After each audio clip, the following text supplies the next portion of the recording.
All right, Hector 158. This is I Can't Wait for It, and I am charting out HIMX for you.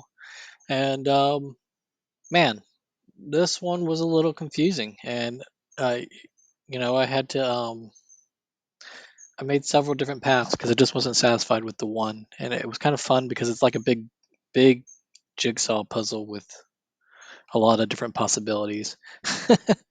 So without further ado, all right, so I know I got lines going everywhere, and step one, your first clue that you did too much is when you have to make a key code or a legend so people can understand what the hell you're talking about.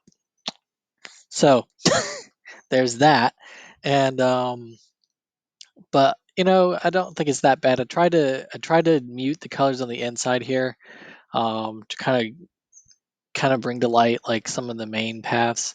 The white's going to be your more like your daily, more aggressive, most recent path. Your yellow is going to be a path that was further back. The last movement that was big, that was more like this one, I think. And then the orange is going to be your, I'm sorry, the week, yeah, is your weekly path. Your orange is your weekly path. Or I probably got these mixed up. You know what? I think it's there.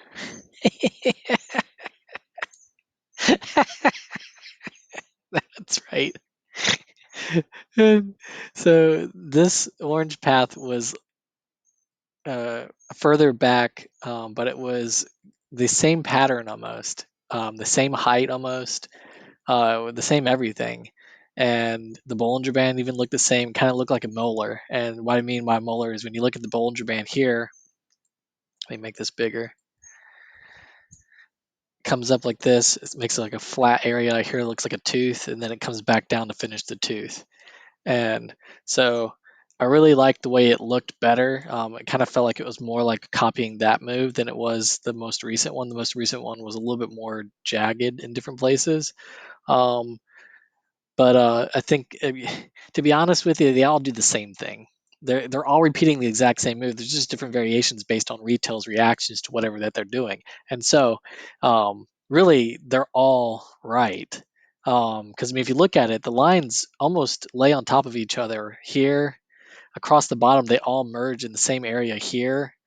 They all converge back here in the back here. They all converge going down this way over here, and then they even split up to go up. They're all saying the same thing. Like this one even splits up to go up right here at the same area. It's just slightly off. That's all. The white one goes up. The white one goes up there. The yellow one goes up. The orange one goes up. They're just slightly off by like a couple of days on those patterns.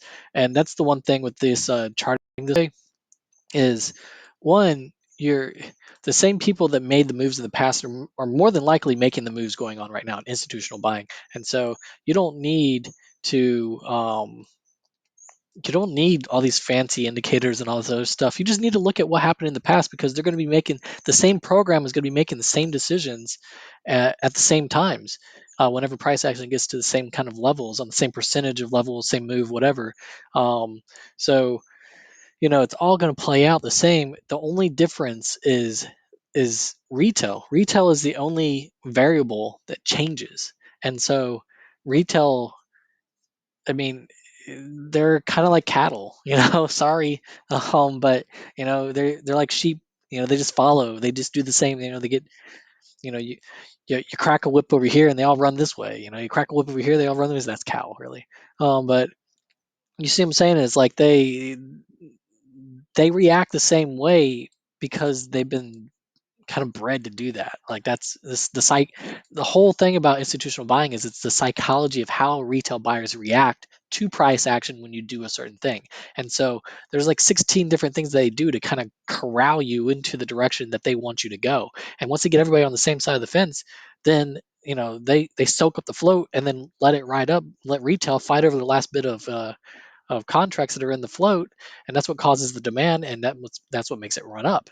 And so if I'm pulling price action from the past and bringing it to the forward to the future or to the present, then if the same machine is making the decisions before, the same algorithm patterns that are present there are going to be present here. And so that's my little spiel. Um, they're all pretty much the same, and I could just delete all of these. You know what, Hector? You can give me a message after you see this, and you're like, if you just want me to delete all but one of these, you just say so, and I'll come in here. I'll delete them all but one, and then I'll repost the picture for you. Um, and I'll do like a new ideas for it with just that one in there. Is that fair? Okay, cool.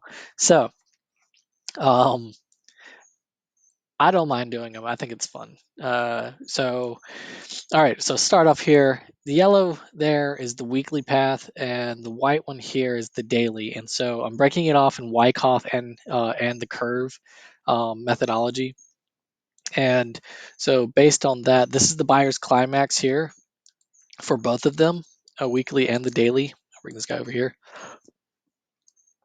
Um, and then on the weekly, it stops. It doesn't even hit number 2 on the weekly. And so the weekly would have, if it was to fulfill the weekly's number 2 stage, which means distribution, it would have to come down here for the weekly to fulfill its distribution because it's not even hit the Bollinger Band yet for number 2. And so on the weekly or on the daily here, which is the white, it's already hit number 2, which is the distribution right here.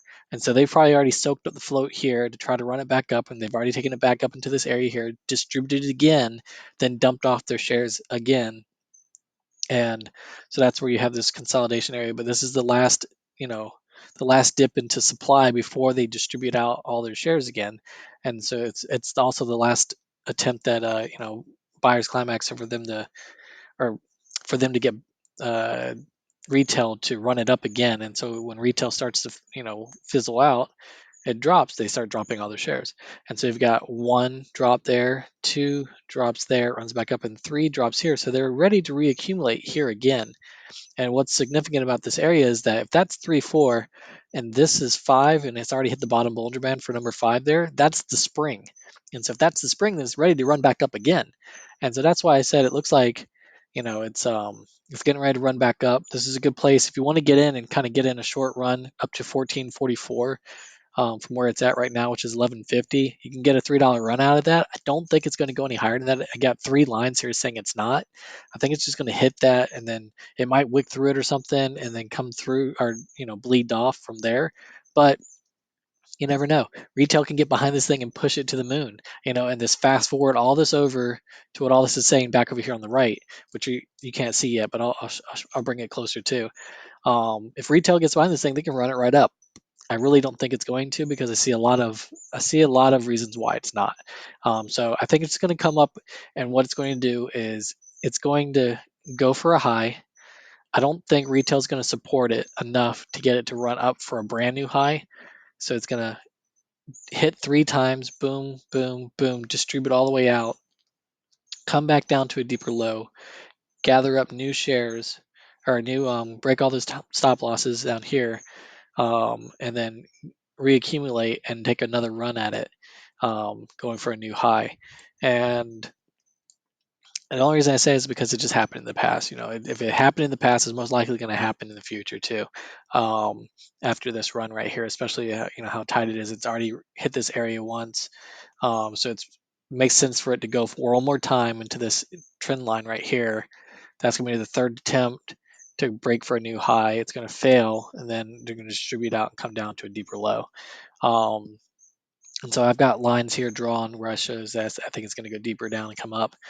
And that'll be run for the new high. And if it does come up to here and run for a new high and then fail to break that new high, then it's just going to go back into 2, which again is just going to redo this whole curve again, but it's just going to do it all over again, running over into this area here, and probably go into another one that runs into the next area. So it probably takes 3 curves in order to get to where they want it to go in the end. But all that could be fast forward.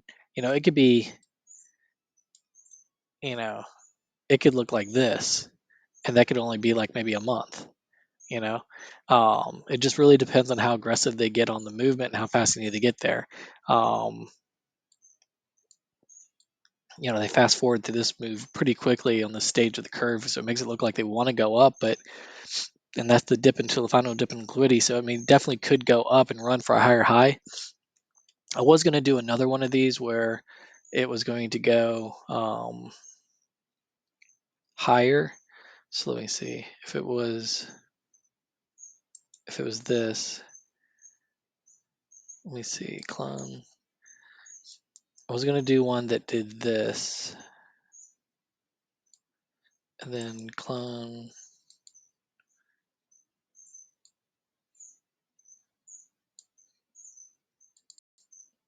And turn this one into a dot two. I don't want to confuse you on that. I'm going to make that purple.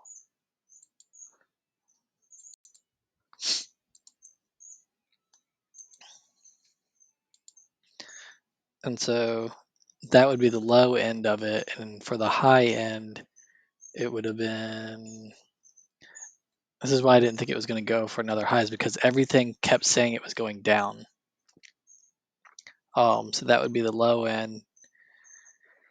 And I really don't have a high end for it, to be honest with you, because everything else is showing that it drops from here. If I fast forward this one here, the only other thing I could think of is if it did this. I know there's a lot of what ifs on here. And I normally just only have like one path, but I don't know. This one just had a lot of potential in a lot of different ways. Then I wanted to make sure I didn't miss any of them, so I put them all on here so I can see them. And then I just figured I know it's super confusing looking at it like this, and I know it's probably going to drive everybody crazy, but this is how I see things. And you know, if I'm like die hard about leaving it up there, there's a reason. I don't know why, but it's just something like my brain's saying, just leave it up there, just leave it up there. But if that was the case, if it did decide to go up and retail got behind it, then it would probably run up like this. I'm going to put another array out here. 1811 is the price. Again, when you get done watching this, if you want me to delete any of these and republish it with just one of the colors on here, I'm okay with it. You just let me know. I know I got a little carried away with it, but I just found it very interesting to look at. And I feel like the more I look at it, there's something that's going to pop out at me and tell me something. So I still think this is going to distribute down, come down, just like these yellow lines right here. It's your most probable path of least resistance here is probably it's going to drop down into this area here, then come back up, try to go for a new high, then redistribute out or reaccumulate, go in and then go for another high here, and then drop down to another reaccumulation and go for another high here. And I don't know why it takes so long for them to go for a high. But it seems like this runs for a really long time sideways a lot because these paths are like so far out. Whereas normally if they've finished a curve this quick right here, it's usually just gangbusters, like it just goes. And maybe something happened, I don't know, maybe there's some news or something like that, and this thing is set up to run. But the last time I made this move, it dropped right there. So I don't know what happened then. Maybe it's the earnings that came out. That's in August. I mean, you got plenty of time there, so nothing to worry about there. And they had a surprise at 0.6 cents up. I mean, can't be mad about that. So who knows?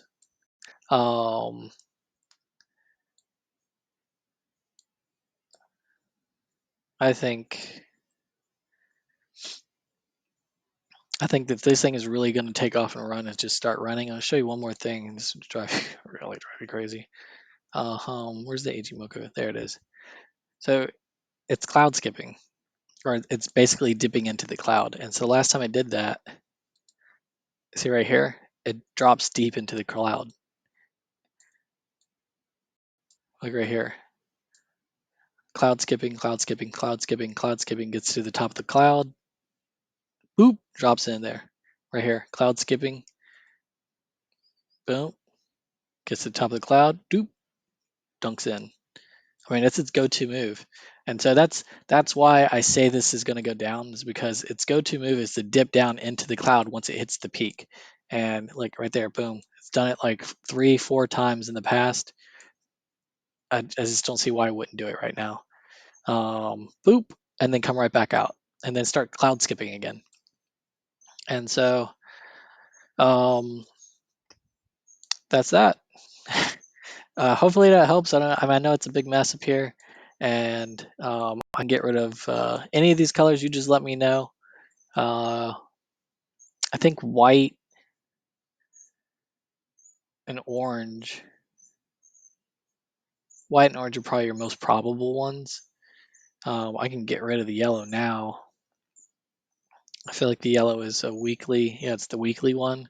So it's really just a drawn out version of this orange one, really. Really about the same thing. Um,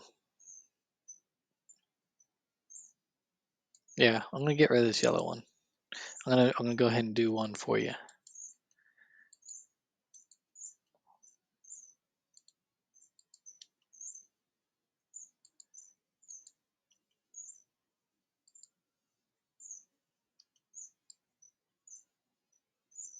Then I'm gonna get rid of this Ichimoku again because I'm sure you don't want that up there. Then you won't need this. I'll leave that dotted line so you can see where the yellow went. But I'm gonna make that 50% so it doesn't stand out as much.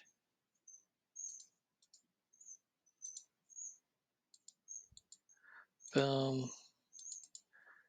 All right, there.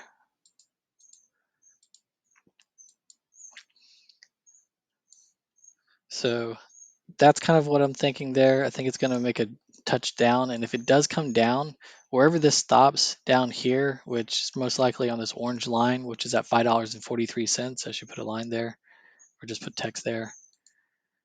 That would be your load zone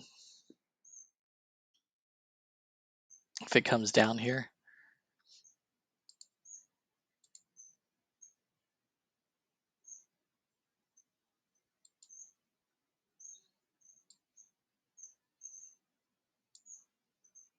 I'm going to put it here.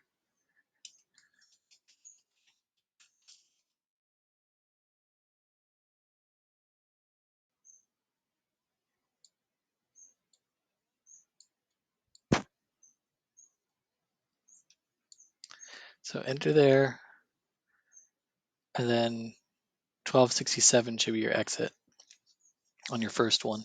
If you're running this out for a long time, then 1811 is very doable. 1650 is more so doable on this orange pattern here, and then 2170 on the white one. If you can stick it out that long, but I mean you're talking months and months. Unless they speed this thing up, and maybe something's changed and they're going to speed this thing up. But I mean, it kind of looks like it's just repeating the same pattern from the past, and each one of those it just takes a really long time to fulfill once he starts going. But anyways, I can't wait for it. That was HIMX. Hector 158. Appreciate you for requesting that, and sorry for the big mess. Again, tell me whichever color you want me to get rid of. I already took care of the yellow one for you. You've got the orange and the white here. If you need me to get rid of all the other lines, the dotted lines and everything, just let me know, and I'll take care of that for you. See you on the next one, and let me know if you got any more you want to check out. Thanks again.